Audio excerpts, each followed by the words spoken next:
السلام عليكم.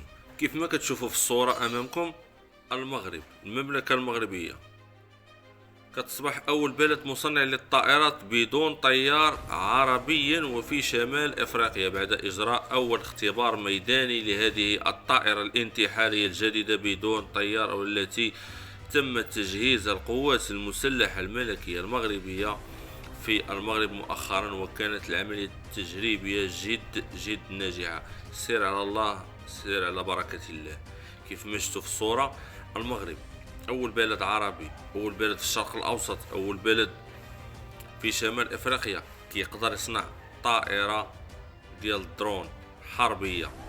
هاد الطائرات الانتحارية هما اللي كيتسموا بالطائرات ديال الكاميكاز. من جات من الجابون، من كانت الحرب العالمية الثانية ما بين الولايات المتحدة الأمريكية وجمعت ما بين اليابان.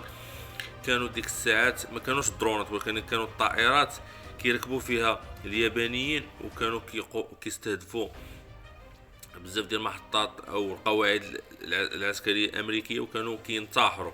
كانوا ديك الطائره بالربان ديالها كان كيفرقع دوك الاماكن بالطائرات هذه. كيفاش جات هاد الفكره ديال الطائرات الانتحاريه او الطائرات اللي كيسميوها بالكاميكاز؟